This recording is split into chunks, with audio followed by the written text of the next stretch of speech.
And may the peace of Christ be with you. It's great to be here. Thank you so much, Linda, for doing a wonderful sermon last week, allowing me to be at my nephew's wedding down in Virginia.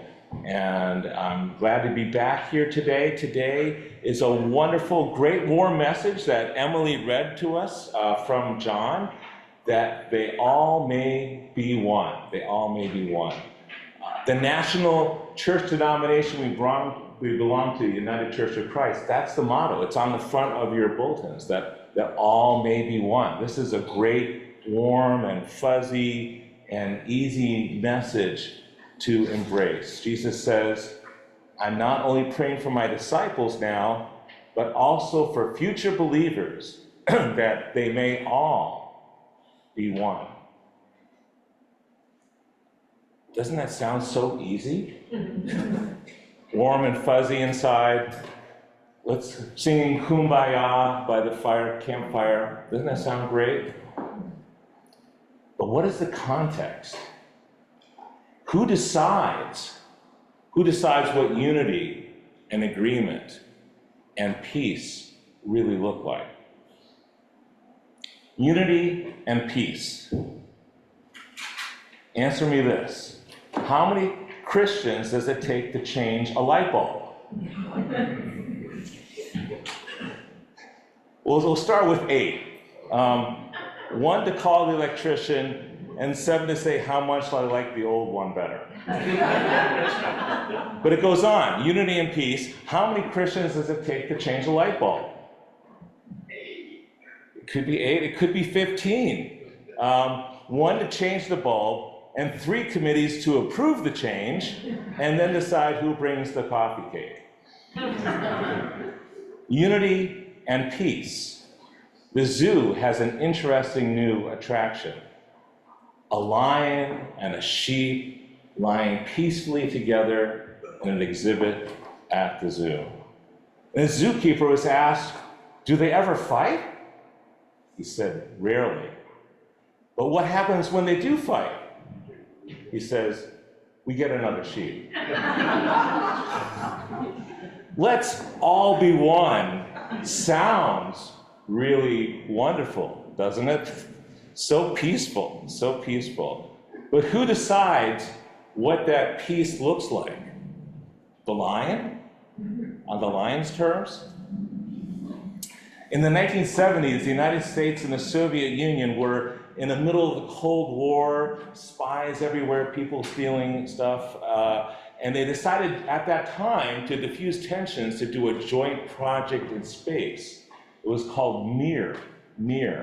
And for the first time in history, a space vehicle from the United States would join together with a space vehicle from the Soviet Union, and they would meet. This had never been done before. 2 different countries joining together in space, the 2 then, nuclear powers of the world doing that, the primary ones. And this word mir is a Russian word for, it's a lot of things, but it's peace. Peace is the primary, they thought peace. But mir can also mean world, it can also mean commune, it can also mean a lot of things, but it also can mean there is peace when the world is Russian. So, on whose terms are we getting together here, in space? It's peace when the world is Russian. Mir, peace be with you. So it's a lot of different meanings, but so Frank Culbertson Jr., then NASA's director for the Shuttle Mir program, he was very aware. He knew the Russian language, he studied the Russian language, and he knew that just that word mir foreshadowed all kinds of difficulties you would have, like on whose terms are you really getting together? And because they have such different meanings. And he knew more than anybody else that all the difficulties you have to overcome within your own systems, in the Soviet Union, in the United States, to go towards that cooperation, and how you eventually get together, and who decides meal times, what is the clock you go by, all these things would have to be decided for outer space. And at the very beginning, Frank Culberson wrote in his notebook, this doesn't have to be too hard, does it? By the end, he said in his notebook, it is hard. Get over it. Get over it. It's going to be hard. Make compromises. One of the American commander astronauts on the Mir crew, Shannon Lucid, who has a fantastic backstory, she said she considered her mission a great adventure and success due to three factors: setting realistic expectations, and also having a commander herself who insisted on meals together, all communications together, no private communications. And also, she insisted that they take the time to be considerate and kind with each other in all ways. And at the end, Mir was a very successful operation. There's lots of photographs of astronauts floating from America and the Soviet Union, shaking hands and exchanging, chocolate and vodka and things like that. But it happened because, and I have to say, it wasn't the full Russian world view of peace that happened. There were a lot of compromise that happened for these two nations to meet in space in the middle of the Cold War on this spacecraft that had never been done before. And in the end, the unity and peace of Mir was decided by commanders such as Shannon, who insisted on doing the hard work. We will have all meals together. We will communicate. We will practice. We will do the hard work of learning about each other and learning how can we be kind to each other while hurtling through space at almost 5 miles per second. 5 miles per second. Let's all be one is really very, very hard work. Very hard work. Especially when reaching between the animosity of opposing nuclear powers. So who decides what unity and agreements look like? Those three astronauts, led by their commander, they decided it was through acts of kindness and doing the hard work of that. A few years ago, our church faced a crisis. We discovered years of unpaid taxes, and we needed to make things right with the IRS, with the state, with God, with ourselves. And how would we resolve this crisis? How would we come to a resolution and peace? Some people proposed we follow their version of the Congregational way. And I said, what does that mean to you? And they said, the Congregational way is this: you get people with opposing viewpoints and have a debate in front of everybody else, and they can cut each other off and ask for questions and clarifications, and raw democracy, like they fight it out like a debate style on TV. No holds barred. And the council at the time was looking for another version of the Congregational way, and this is what we came up with. We decided to bring in the UCC area conference minister, to have lawyers and a CPA present, and let everyone take turns speaking, even non-members, everyone can speak. But ultimately, what brought about unity and agreement and peace was the approach of our very own Kate, who we elected, hopefully with her will, to be our facilitator at that time. And so Kate set the ground rules. Everyone would get in line, in virtual space or present, to take turns speaking. Each person would have, I think it was 2 minutes, we would allow them. And if they ran out of time, they could get back to the end of the line and say something again. Ran out of time, get back to the end of the line. They can speak as much as they want, as long as everyone else had their 2 minutes first. And they could ask questions of the lawyers. And she was following the principles of the book Getting to Yes, separating people from the problem, focusing on interests rather than hardened positions, generate a variety of options ahead of time, and assist the agreement be based upon objective criteria. But most of all, she was kind. Kate was kind. And it was very hard work. And again, a person would run past 2 minutes and have very important things to tell us. And Kate would say, I'm very sorry, in a very kind way. We need to go to the next person. But, very sorry. But this is really, and Kate would cut them off. Very kindly, very respectfully, so you could have another 2 minutes later. An amazing thing happened. Everyone calmed down. Everyone was heard.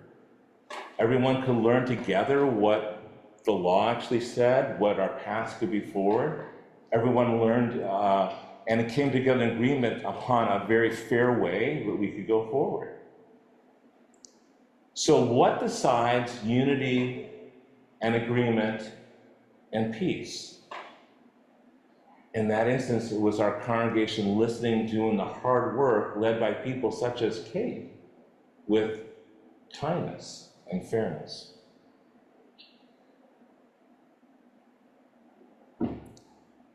Yesterday, Payson Park Church people, Grace and Julie, myself and Madeline, we all marched together in the Pride Parade for Belmont. And with perhaps a couple hundred people, there was a band there. It was, I don't know if it was all a brass band, but it sounded like a brass band. They had flutes, so. They did, okay. Not brass. Woodwinds and all kinds of great, it was a great time. And we were trying to identify the music the band was playing for different things. And it was at a time when our country, being the other is often under attack, especially those in the LGBTQ community. The goal of let's all be one can seem to be a very far off goal. And I want to point out that while the Pride Parade was a witness of God's love for each precious child of God, it was not a call for a uniformity of belief. It didn't say everyone had to believe the same thing. And the church often also falls into this trap. Over the centuries, the church has said, our way or the highway. It has to be how we think things are going. We're going to force our vision of peace on you. Some of the horrible examples are the Crusades. Going, conquering the Holy Land, killing people for that version of what we think is holy and just and right. Inquisition, forcing children of Native and Indigenous families to go to state and church-run schools, to let go of traditions. Compelling and coercing people is not the Jesus way. It's not the Jesus way. Pressuring people to uniformity, everyone has the exact same equivalent belief. This also is not the Jesus way. In our scripture today, read by Emily, Jesus prays that all may be one so that the love of God is known by all, not through coercion from God, but through love and practicing kindness. And this love is hard work. At the wedding of my nephew in Virginia this last weekend, I heard again those words from 1 Corinthians 13.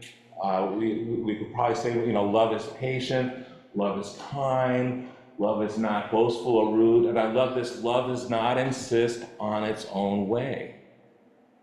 And it does not keep a record of wrongs. It's not like, well, you did that before. Love does not insist on its own way, and it keeps no record keeping of wrongs. We hear that at every wedding, but those are really deeply profound words for all times in our lives. And as anyone can tell you who's been in a relationship, this view of love, it's not easy. This is a lot of work to do this version of love.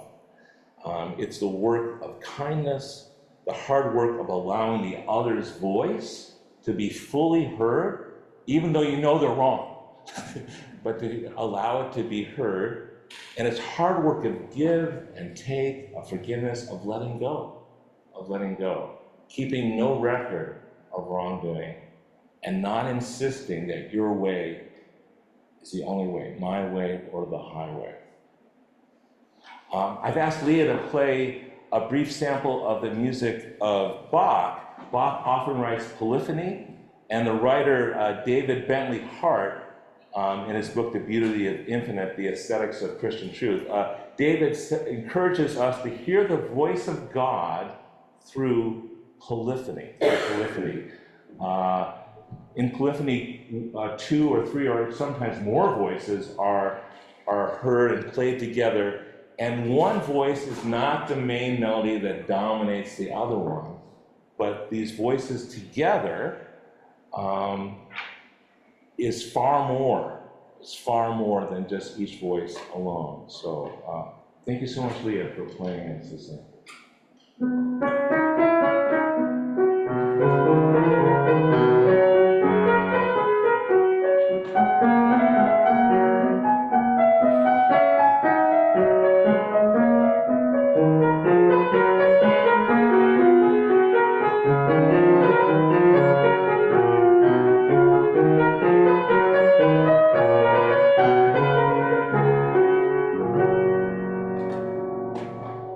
Thank you, Leah. Thank you. Can you hear the individual melody lines there? There were 2 distinct voices, and you can hear how these lines together are far more lovely than they would be on their own. And the sum of them together is quite lovely. I wanted to clap at the end of that. It was so lovely. It was so lovely. So my prayer, my challenge for you today is this: to work hard to pursue this prayer of Jesus that all may be one, by listening carefully first for the melody of the individual voice lines around you, and cheer on the ways that they can contribute to the greater whole of truth and love. Advocate strongly for the weaker voices that might be dominated and crushed and not heard by the others.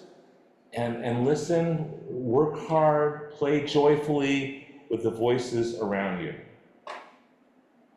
Whether there are 3 voices hurling through space at 5 miles per second, or the 3 voices of the Trinity dancing among us, God the Creator, Jesus the Redeemer, and Christ, and the Holy Spirit, let our prayer always be that all may be one. Thanks be to God.